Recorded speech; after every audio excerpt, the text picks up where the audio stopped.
Welcome back to Me Being Cheap. I want to talk to you a little bit about the math of paying off a mortgage early. This is the real reason why I am doing all these frugality videos. I actually do have a goal in mind. I would like to get my mortgage paid off, and I would like to start saving some money to invest in real estate. So those of you that know me know that I'm a big time Dave Ramsey fan. I followed his plan. Originally, I paid off all of my debt except for my mortgage.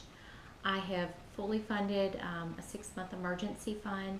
I am contributing to my kids' 529 accounts for college, and I'm investing 15% into retirement. Now, I have been paying a little extra on my mortgage, but I could do more. That is what I'm trying to do. So I want to walk you through it.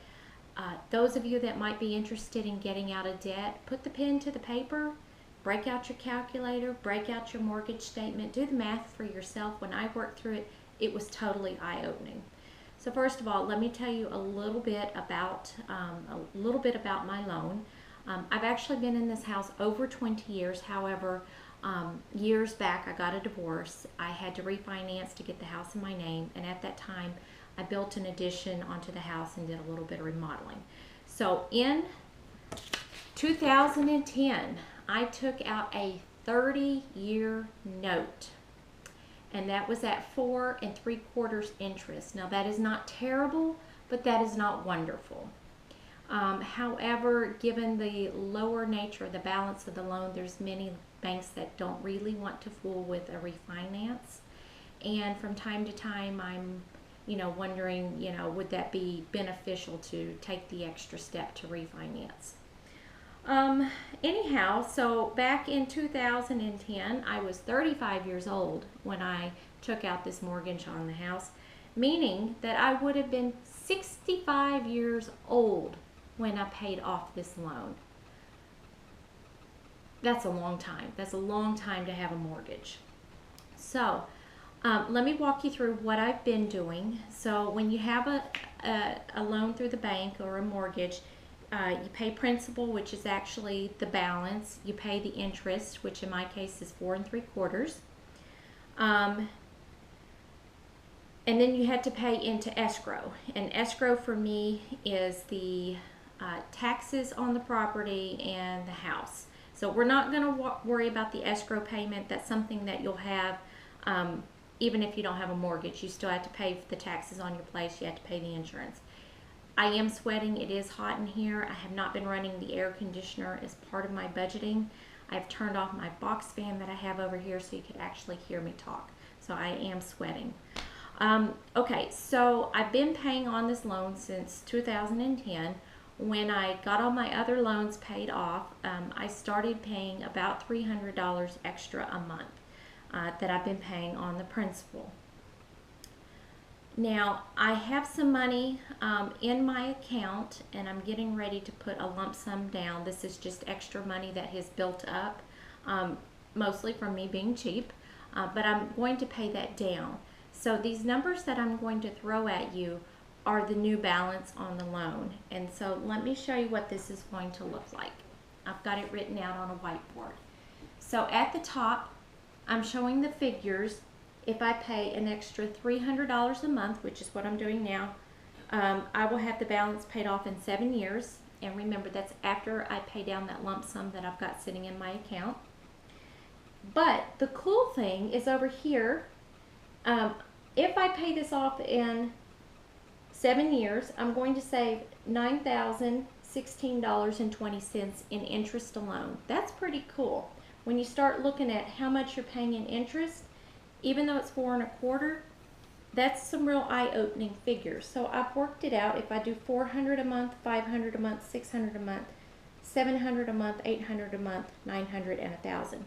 My goal is to pay $1,000 extra a month on the principal of my loan. If I am able to do that, I will have my mortgage paid off in 3 years and 5 months. That's pretty cool, and that's nowhere near 65 years old. I will save $14,099.08. So that's pretty cool. So this is my goal. I'm already doing 300. If I make it anywhere in between, I will go anywhere from 7 years to 3 years and 5 months. So whatever I hit as far as actual payment, maybe somewhere in here. My goal is 1,000, which would have me paying the loan off in 3 years and 5 months. Now, up here at the very bottom, I worked it out for some higher numbers for $1,100 and $1,200. If for some reason, I get really frugal and I'm able to pay this off, I could potentially save $14,694.80. That's a lot of money. So let me walk you through what this looks like. I want to pay $1,000 extra a month. I'm already paying $300 a month, so that leaves an extra $700 that I need to come up with. So how can you come up with money? You can save money by cutting expenses, by becoming frugal, by becoming a super home economist. You can get another job. I don't know that I will have time to do that. If I could find something I could pick up an extra hour or so a day, that might be fine. But at this time, that's not what I'm looking at doing. You can sell stuff, and I have been selling things here and there on Facebook and Craigslist, those sorts of things. Or, somebody could give you the money, or you can win the lottery. But I don't know any rich people, and I don't play the lottery, so I don't see that option happening. So let's just say that I'm going to sell a few things, and I'm really going to tighten up the budget and become very frugal. Those are my avenues of raising the money. So what this looks like is $175 a week is what I need to come up with.